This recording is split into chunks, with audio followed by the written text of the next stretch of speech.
एक नया इतिहास रच रही है।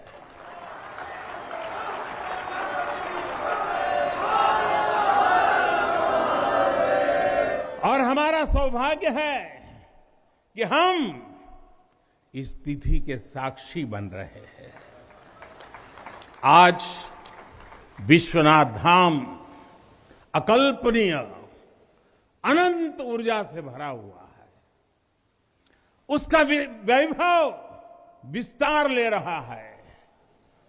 इसकी विशेषता आसमान छू रही है। यहां आसपास जो अनेक प्राचीन मंदिर लुप्त हो गए थे, उन्हें भी पुनः स्थापित किया जा चुका है। बाबा अपने भक्तों की सदियों की सेवा से प्रसन्न हुए हैं, इसलिए उन्होंने आज के दिन का हमें आशीर्वाद दिया है। विश्वनाथ धाम का ये पूरा नया परिसर एक भव्य भवन भर नहीं है, ये प्रतीक है हमारे भारत की सनातन संस्कृति का। ये प्रतीक है हमारी आध्यात्मिक आत्मा का। ये प्रतीक है भारत की प्राचीनता का, परंपराओं का, भारत की ऊर्जा का, गतिशीलता का। आप यहां जब आएंगे तो केवल आस्था के ही दर्शन होंगे ऐसा नहीं है। आपको यहां अपने अतीत के गौरव का एहसास भी होगा। कैसे प्राचीनता और नवीनता एक साथ सजीव हो रही है, कैसे पुरातन की प्रेरणाएं भविष्य को दिशा दे रही हैं, इसके साक्षात दर्शन विश्वनाथ धाम परिसर में हम कर रहे हैं। साथियों, जो मां गंगा उत्तर वाहिनी होकर बाबा के पांव पखारने काशी आती है, वो मां गंगा भी आज बहुत प्रसन्न होगी। अब जब हम भगवान विश्वनाथ के चरणों में प्रणाम करेंगे, ध्यान लगाएंगे, तो मां गंगा को स्पर्श करती हुई हवा हमें स्नेह देगी, हमें आशीर्वाद देगी। और जब मां गंगा उन्मुक्त होगी, प्रसन्न होगी, तो बाबा के ध्यान में हम गंग तरंगों की कलकल, गंग तरंगों की कलकल का दैवीय अनुभव भी कर सकेंगे। बाबा विश्वनाथ सबके हैं, मां गंगा सबकी है, उनका आशीर्वाद सबके लिए है। लेकिन समय और परिस्थितियों के चलते बाबा और मां गंगा की सेवा की यह सुलभता मुश्किल हो चली थी। यहां हर कोई आना चाहता था, लेकिन रास्तों और जगह की कमी हो गई थी। बुजुर्गों के लिए, दिव्यांगों के लिए यहां आने में बहुत कठिनाई होती थी। लेकिन अब विश्वनाथ धाम परियोजना के पूरा होने से यहां हर किसी के लिए पहुंचना सुगम हो गया है। हमारे दिव्यांग भाई बहन, बुजुर्ग माता पिता सीधे बोर्ड से जेटी तक आएंगे। जेटी से घाट तक आने के लिए भी एस्केलेटर लगाए गए हैं। वहां से सीधे मंदिर तक आ सकेंगे। संकरे रास्तों की वजह से दर्शन के लिए जो घंटों तक का इंतजार करना पड़ा था, जो परेशानी होती थी, वो भी अब कम होगी। पहले यहां जो मंदिर क्षेत्र केवल 3000 वर्ग फीट में था, वो अब करीब करीब 5 लाख वर्ग फीट का हो गया।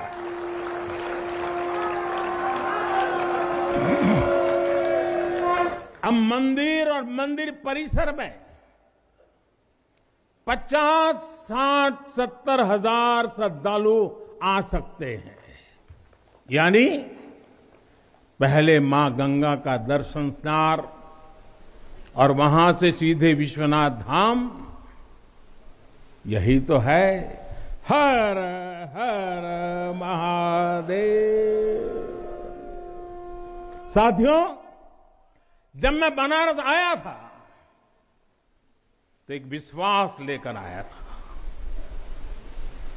विश्वास अपने से ज्यादा बनारस के लोगों पर था, आप पर था।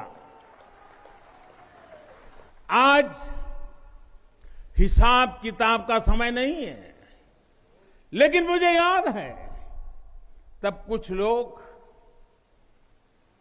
कुछ ऐसे लोग भी थे जो बनारस के लोगों पर संदेह करते थे। कैसे होगा ही नहीं, यहां तो ऐसे ही चलता है, ये मोदी जी जैसे बहुत आके गए।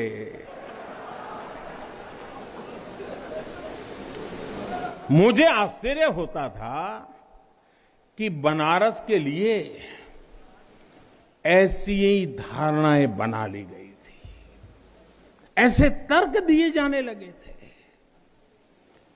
ये जड़ता बनारस की नहीं थी, हो भी नहीं सकती थी। थोड़ी बहुत राजनीति थी, थोड़ा बहुत कुछ लोगों का निजी स्वार्थ, इसलिए बनारस पर आरोप लगाए जा रहे थे। लेकिन काशी तो काशी है, काशी तो अविनाशी है। काशी में एक ही सरकार है,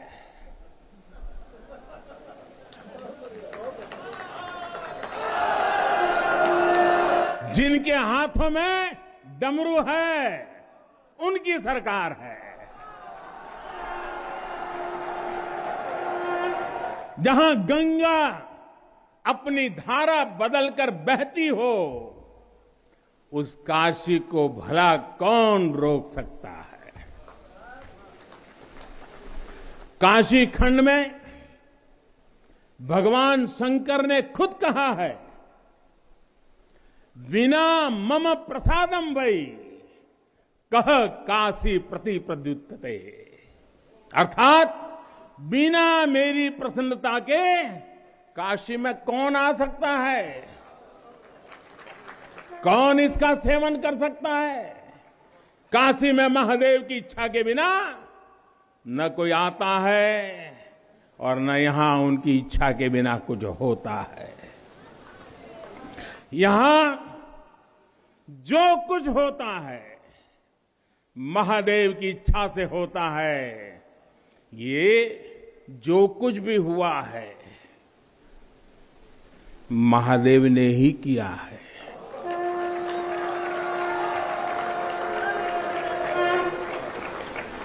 ई विश्वनाथ धाम तो बाबा आपन आशीर्वाद से बनेले हुअन, उनकर इच्छा के बिना का कोई पत्ता हिल सकेला। कोई कितना बड़ा हवे तो अपने घरे का होइए, बोलिए तबे कोई आ सकेला, कुछ कर सकेला। साथियों, बाबा के साथ अगर किसी और का योगदान है तो वो बाबा के गणों का है। बाबा के गण यानी हमारे सारे काशीवासी, जो खुद महादेव के ही रूप है। जब भी बाबा को अपनी शक्ति अनुभव करानी होती है वो काशी वासियों का माध्यम ही बना देते हैं। फिर